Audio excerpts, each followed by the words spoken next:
Fala galera, tudo bem? Seja bastante bem-vindo para esse vídeo. Eu sou o professor Henrique Guimarães e hoje eu estou aqui para resolver a prova da UFMS com você. Na verdade, eu não vou resolver toda a prova da UFMS. Vamos fazer uma revisão aqui. Basicamente, já separei a minha provinha aqui para a gente pensar o que pode vir a aparecer para nós nessa UFMS 2024. Assim, para você ter uma noção, eu vou separar alguns tópicos para a gente falar sobre essa UFMS. Peguei a minha prova impressa. Se você quiser a sua para acompanhar a revisão junto comigo, está disponível lá no nosso site, www.colegioevora.com.br. Já deixo o convite para você também me seguir em todas as plataformas e redes digitais que você imaginar, TikTok, Instagram, todas, @prof. Henrique Guimarães. Segue lá e acompanha o nosso trabalho. Antes da gente entrar propriamente na análise, de pensar questões e revisão para essa prova da UFMS, eu quero te fazer um convite.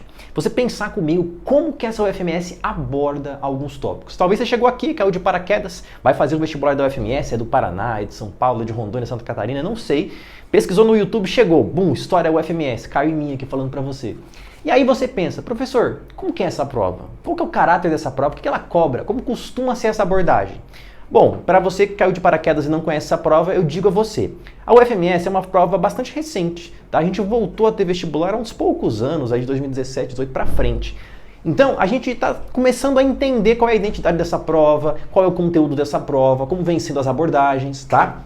E dentre essas abordagens, e nesse momento que a gente tem, por enquanto, eu consigo traçar algumas questões para você. Como, por exemplo, uma prova bem dividida em temas, tá? Como assim temas? Os eixos da história, tá? Principalmente quando a gente pega aí história geral, história do Brasil e também uma questão que vai se marcar muito, mas muito importante aqui, que é a questão da história regional, tá? A história de Mato Grosso do Sul. Vocês podem ver aqui até mesmo na minha camiseta, que é nosso símbolo maior, nossa capivarinha me acompanhando sempre nas revisões. Ô Henrique, como assim história regional?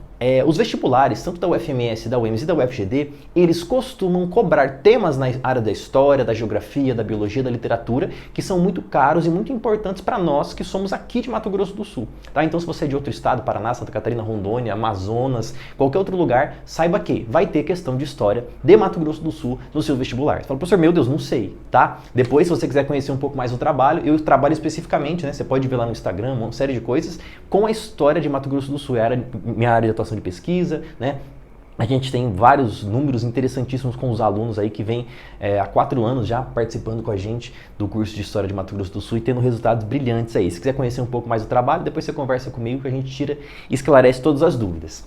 Para tentar te ajudar o máximo possível você entender como isso é cobrado, essa divisão em temas, esse caráter regional e uma coisa que vem aparecendo nos últimos 2 anos da UFMS. Anota, tá?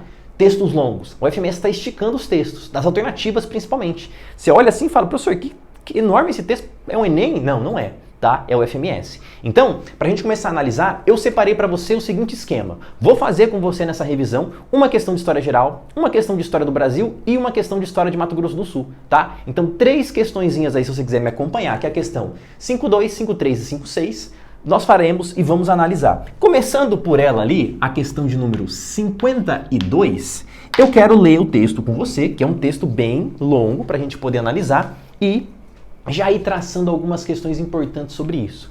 Essa questão chama muita atenção quando caiu na prova e a galera ficou meio assim, sem entender. Vou ler para você.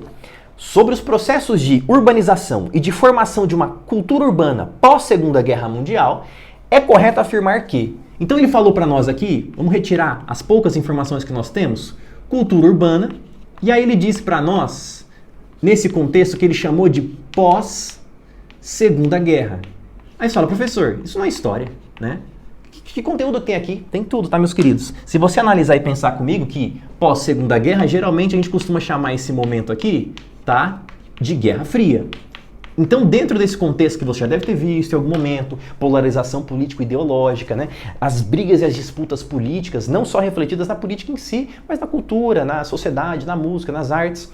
E aí ele vai trazer para nós uma série de afirmações. Eu vou ler com vocês as afirmações, e nós vamos o quê? Pincelando e vendo aonde que ele errou, aonde que poderia estar certo e etc e tal. Na alternativa A, ele fala para mim e para você o seguinte, olha, o movimento Rastafari tem fundamentação religiosa e urbana, sendo que sua origem é jamaicana, mas atualmente tem sido difundido com notável rapidez entre os Estados Unidos, México e Canadá, em favor das minorias étnicas e de grupos sociais economicamente dependentes das políticas públicas. Caraca, professor, eu tinha que saber sobre o movimento Rastafari aqui? Então, teria que saber um pouco, tá? Mas, na prática, né, ele vai errar quando ele fala ali de ser uma questão somente, como posso dizer para vocês, né, religiosa e urbana, né? Há uma fusão também, uma questão musical, especialmente ali, tá? Então, a gente teria que pensar nesse momento. Olha aí, de novo, letra B, outro gênero musical, o rap. O rap é um movimento genuinamente urbano, caracterizado pela ausência de abordagem política. A ausência, meus queridos? Não, aí não dá, né? O rap é uma movimentação que vai ter muita, mas muita abordagem política, né? Trago pra você aqui, já que ele falou de rap norte-americano, você conhecer um pouco, né, de Tupac, por exemplo, entre outros rappers que você vai conhecer pro Brasil, se você quiser conhecer, por exemplo, Djonga, que é mais recente, entre outros aí, vale a análise também, né, e escutar. E se você quiser, o clássico dos clássicos, né, escute Racionais MC, por favor. Então, quando você começa a analisar, falar que esses caras não têm posicionamento crítico é totalmente o contrário, eles têm muito posicionamento crítico, sendo que sua conexão se dá apenas de caráter social, retratando questões raciais, justiça policial, cotidiano, não. Vai ter que falar, sobretudo, sobre essas questões, né, de abordagem política. Tudo é político nesse contexto, tá bom? Então não pode ser letra B. Letra C diz pra nós, os hips se tornaram conhecidos por seu caráter pacifista, belicista. Opa! Se é pacifista, não pode ser belicista, porque pacifista prega paz e belicista é pregar a guerra. Então lembra, né? Década de 60, 68 especificamente, paz e amor para a guerra, contexto de quê? Guerra Fria, falar de guerra do Vietnã, tá? Falar de movimentos sociais, de direitos feministas, de direitos reprodutivos, tá? Então não pode ser essa questão de pensar como belicista, tá? Então já cancela ali. D. O D fala pra nós sobre o movimento punk. O movimento punk surgiu como uma vertente musical de contracultura, tá? Aqui, galera, ele trouxe o termo que a gente costuma abordar em aula. É a ideia de contracultura. Uma temática muito interessante. E ele diz pra nós que nos anos 70 e passou a desempenhar ações relativas ao mundo e aos governos ocidentais, sendo influenciados por ideias sociais de igualdade e de oposição à política e à economia de países como Estados Unidos e Inglaterra. Perfeitamente, tá, galera? Um breve resumo pra você, poderia gravar um vídeo só sobre a história do punk aqui, porque eu gosto muito, por sinal, tá? Mas convido você a conhecer, por exemplo, né, bandas de punk aí, bem famosas dessa época, como, por exemplo, o Sex Pistols. O Sex Pistols vai trazer pra nós uma música fantástica que exemplifica muito bem essa situação pra nós, né? Que se chama God Save the Queen, né? Ou seja, Deus salve a rainha, que é um trecho que está no hino, né, que os ingleses cantam para na época, né, a rainha ainda, Rainha Elizabeth, hoje já o rei Charles, onde os ingleses cantam, né, o hino deles é sempre cantando para salvar a rainha ou o rei. No caso, o hino pode sofrer essa mutação dependendo do monarca. E só que você olha, não é um God Save the Queen, né, tradicional. Ele vai falar assim, olha, Deus salve a rainha, porque nós não temos futuro, nós não temos opção, nós não temos vida, nós não temos acesso à comida, nós não temos acesso a nada, mas Deus salve a rainha. Ou seja, ele traz uma ironia, ele traz um processo da cultura, da música, da interpretação para fazer uma crítica social. Fantástico, fantástico, fantástico o movimento punk. Além disso, se você quiser conhecer um pouco mais, o movimento punk ele se opõe ao rock psicodélico, ao rock do sintetizador. Por quê? O movimento punk traz para nós notas e acordes simples, melodias simples. Para dizer o quê? Que eu não preciso trazer música sofisticada, uma música clássica requintada, para dizer a minha palavra ela tem muito mais força, porque eu vou agir, né, nessa lógica de contracultura para trazer aquilo que vai, né, literalmente meter o dedo na ferida ali, tá? Então, movimento punk perfeito para pensar contracultura, perfeito para pensar esse contexto de Guerra Fria num aspecto social, viu? Isso é história sim, galera, cuidado, tá? Letra E. Os Black Blocs são grupos que surgiram a partir das contestações oriundas da Guerra Fria, mais particularmente após a Guerra do Golfo, que divergiam da estrutura... Aí ele viajou, né? Movimento Black Bloc, professor, onde é que eu encontro? Você vai encontrar isso de maneira muito famosa no Brasil. Vi de exemplo as manifestações de junho de 2013, tá? Aquela tática onde as pessoas tampam a cara, para não serem reconhecidas, colocam máscaras, né? E o Black Bloc, né, ficou conhecido. Não é só isso, tá? Uma coisa mais complexa, mas ficou muito conhecido por movimentos e táticas onde as pessoas literalmente quebravam tudo, tá? Para mostrar a sua revolta social, tá? E geralmente uma questão direcionada a bancos, né? A grandes empresas, que na visão desses camaradas estariam ali sendo culpadas por esse processo de, né, vamos pensar aí, de desigualdade, entre outras questões. Tudo bem? Então, ó, tem que estar atento também aos teminhas de atualidades aí que envolvem esses pontos para pensar história, sociologia e outros tópicos de ciências humanas. Tranquilos nessa questão? Tá. Viu porque deu uma polêmicazinha quando ela acabou caindo? Mas, de novo, uma questão de história, uma questão até mesmo difícil para a gente poder pensar. Tranquilos? Passo a você agora para fazer a questão 53. Questão 53, galera, eu coloquei para você porque ela vai falar para nós sobre independência do Brasil. Ô Henrique, e por que essa questão é importante? Tá? Você deve saber, tá, que a independência do Brasil ela é de 1822. E essa prova que eu estou resolvendo com você, ela foi a prova aplicada no ano de 2022, então no contexto de bicentenário da independência do Brasil. Então, assim como outras provas de vestibular, a UFMS também está muito ligada àquilo que a gente chama de efemérides, que são aquelas datas históricas que fazem aniversário. Então, vamos ficar esperto, dar uma olhadinha depois na internet, vou até fazer alguma postagem lá no Insta depois, sobre algumas efemérides do ano de 2023, que pode vir a aparecer na sua prova, tá? Vamos ver o que ele fala sobre a independência do Brasil?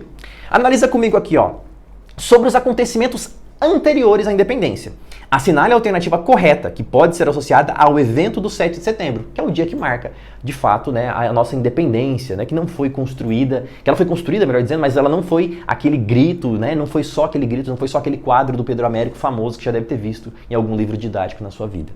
Ele fala assim, ó, letra A. O desgaste provocado em guerras contra a Espanha e Holanda forçaram o Brasil à submissão inglesa, fato que foi confirmado com a assinatura do Tratado de Methuen, vigente entre os séculos 18 e 19, que permitia a venda de produtos industrializados ingleses no Brasil e a compra por parte da Inglaterra de produtos agrícolas, como o açúcar e o tabaco, levando o Brasil a uma grave crise econômica e acelerando o processo de independência. Necessariamente não, tá, meus queridos? Vamos recapitular aqui, sem eu voltar muito. Tratado de Methuen, né? Aquele tratado que você costuma chamar de panos e vinhos, tá? Então, uma nação fornece os vinhos, no caso Portugal, uma outra nação fornece os tecidos, no caso a Inglaterra, para Portugal. E tem uma problemática muito interessante que eu sempre trabalho em aula, né? Olha, professor, vinho é muito caro, vinho é bom, mas assim, tecido você faz em larga escala, num processo de revolução industrial, e você consegue colocar muito mais valor ali. Então, quem vai ganhar muito mais grana com todo esse processo? Quem vende vinho de maneira artesanal, pequena ali como é Portugal, ou a Inglaterra que está numa revolução industrial e vende tecido para danar? É a Inglaterra, obviamente, tá? E isso mostra um processo de dependência, né? A gente começa a ter uma dependência inglesa ao longo do tempo ali, mas não dizer que teve uma grave crise econômica ali por causa de questões com a Espanha e a Holanda. Tudo bem? Por isso que a letra A não pode ser a correta. A letra B diz para nós, olha, a chegada da família real em 1808 proporcionou um momento decisivo para a independência do Brasil. Bom, até aí talvez ficaria interessante, visto que, desde os primeiros anos do século XIX, o Brasil já adquiria autonomia e independência diante da metrópole. Não obedecendo mais a qualquer forma de lei ou norma que viesse de Portugal. Não, galera. A gente vai começar a ver que o Brasil vai começar a barrar algumas questões que envolvem as leis que vêm de Portugal a partir de 1820. Quando nós temos a volta, melhor dizendo, de Dom João para Portugal, e aí a gente começa a ter uma lógica ali do Dom Pedro começar a querer passar que as leis venham para ele, a gente vai chamar isso de cúmplice, por exemplo. Então, ó, lei chegou, eu tenho que ver se está boa, se eu falar que está boa, que pode ser cumprida no Brasil, né, falei o cúmplice, elas funcionam. Então não é desde o início do século XIX, beleza? A C fala para nós, 1810, os tratados de cooperação e de amizade assinados entre Portugal e Inglaterra deixaram o Brasil livre de qualquer obrigatoriedade econômica com esses dois países europeus? A gente vai dizer que esses tratados econômicos foram muito importantes para a independência do Brasil. Tá? Vamos relembrar? São basicamente 3 ali, mas você consegue ter uma noção de que esses tratados de aliança, comércio, amizade, abertura dos portos e o contato para as nações amigas ali, eles são importantes para quê? Gerar uma dependência econômica do que vai ser Brasil, do que é a colônia brasileira ali, com um contexto o quê? Com um contexto inglês, porque os produtos ingleses virão com uma menor taxa de imposto, então compensa muito mais comprar esses produtos. A gente não vai produzir os nossos produtos industrializados aqui, porque é melhor comprar o do inglês, que é mais barato, tá? E nós vamos cada vez mais ligar o nosso comércio com o comércio inglês, beleza? Mas não livra, né, a gente de não ter nenhuma obrigatoriedade com esses países. A gente vai ter quase uma ligação direta com a Inglaterra. Então não pode ser letra C. D. A criação do Reino Unido de Portugal, Brasil e Algarves no início de 1815 permitiu que o Brasil se tornasse cabeça de reino. Gostei disso aqui, hein? Quando eu vi essa prova aqui, tá? Eu adorei esse termo, tá? Cabeça de reino. É um termo que eu uso e não é tão usual assim, tá? Reino Unido. Algo que a gente vai chamar de Portugal, tá? E Algarves. Algarves, meus queridos, é uma ilha, tá? Então, nesse contexto, só para você poder pensar comigo, eu quero recapitular com você um assunto importantíssimo aqui, ó. O ano é 1815, para a gente revisar, e a gente pensa nesse momento como o ano do Congresso de Viena. Vou te recapitular aqui, né? Te recapitular fica complicado, mas vou recapitular com você um momento histórico aqui muito significativo para a história francesa, que vai reverberar na história europeia e que vai reverberar, consecutivamente, na história brasileira. Qual que é o ponto? Napoleão Bonaparte, né? Inclusive, né, enquanto eu gravo esse filme, falta poucas semanas para lançar o filme do Napoleão. Quando sair, assistam, vai estar incrível, tá? Coringa fazendo Napoleão demais. Nesse contexto, você vai ver comigo que a França passou por um processo que a gente chamou de Revolução Francesa.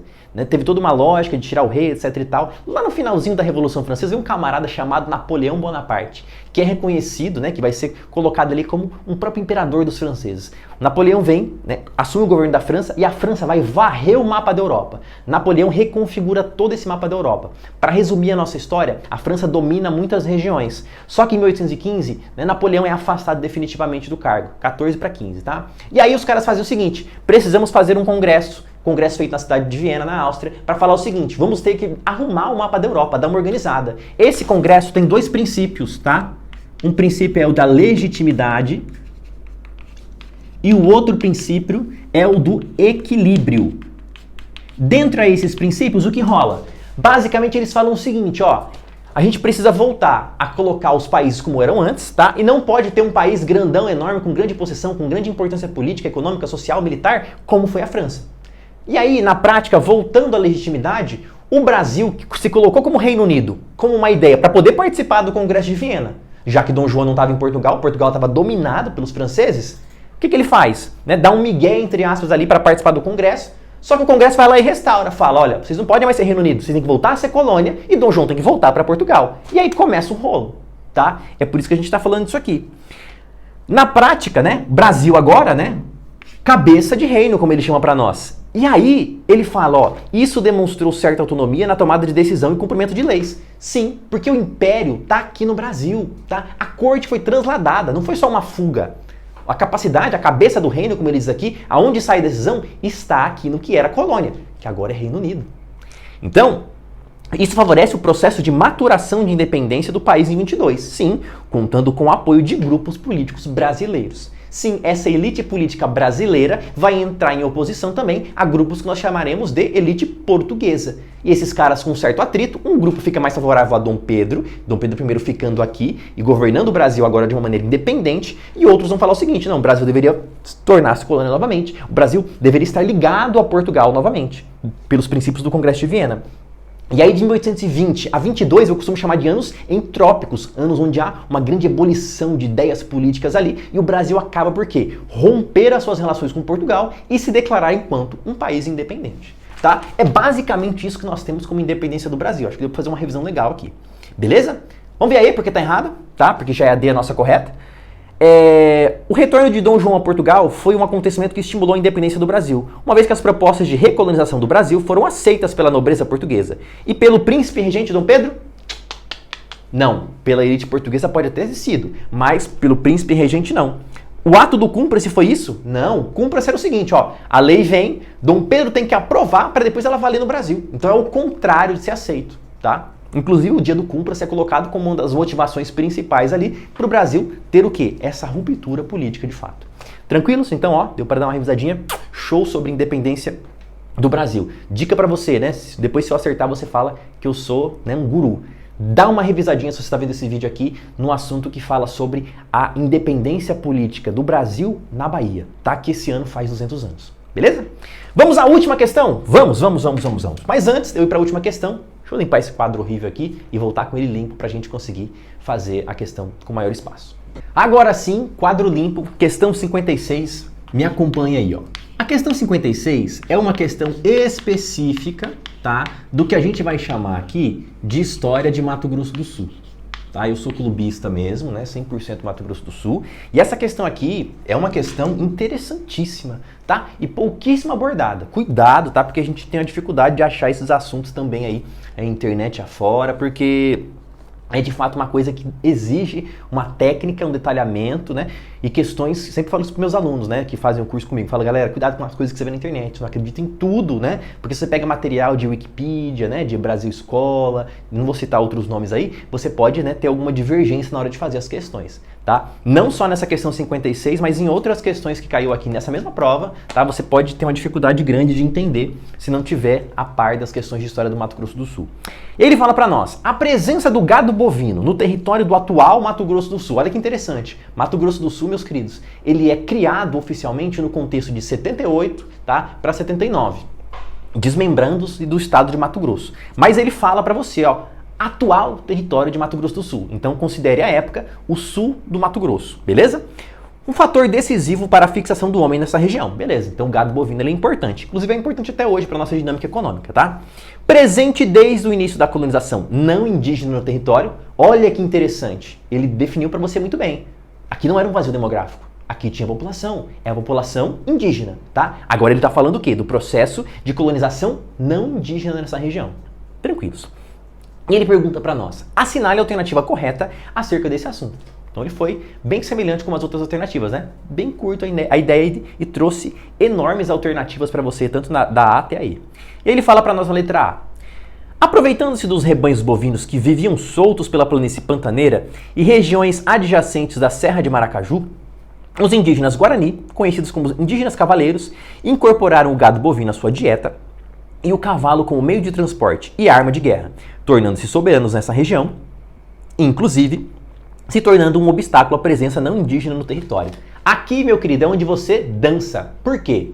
Só muda o finalzinho da palavra. Porque se você cancelar a palavra aqui, indígenas Guarani, e você colocar indígenas Guaicuru, a alternativa está totalmente correta. Só que você precisa entender, tá? Você precisaria entender, tá? Sobre o contexto de quê? Das etnias indígenas em MS. Professor, pô, a prova foi sacana. Não, eu tô te falando, tô te avisando desde que começou a aula aqui, ó. Questão regional é forte, questão regional aparece. Então se você trocasse, né, o que tá errado aqui na prática, Guarani por Guaicuru, a alternativa, de novo, repito para você, estaria completamente correta. Então, Guarani, não, mas o correto seria Guaicuru. Tranquilos? Então não pode ser a letra A. Professor, eu preciso saber as etnias, são quantas? São, né? Na minha aula de História Regional, é minha aula 3 do curso, eu explico pra galera, né? A gente diverge no número, mas são por volta de 10 a 12 etnias ali. Vamos trazer assim pra você, pra ficar mais fácil a informação aqui agora. Beleza? Precisa saber. B. O pastoreio e a vastidão dos campos no sul de Mato Grosso, viu? Sul de Mato Grosso, como eu havia dito para você, foram fatores que impulsionaram o surgimento de fazendas na região. Que vastidão desses campos no sul de Mato Grosso? Vamos pensar geografia, tá? Pensa geografia comigo aqui, ó. Esses campos que ele está chamando aqui genericamente, tá? Ele quer falar sobre o quê? O bioma, tá? O que a gente conhece hoje como cerrado, tá? Nada mais que isso. Então, nesse contexto, foram fatores que impulsionaram o surgimento de fazendas, beleza. Sendo uma delas a Fazenda Camapuã. Obteve grande êxito, tornando-se um ponto de abastecimento das monções e fornecendo carne salgada e couro para a região das Minas de Cuiabá. Corretíssimo. Tá falando, professor, meu Deus, né?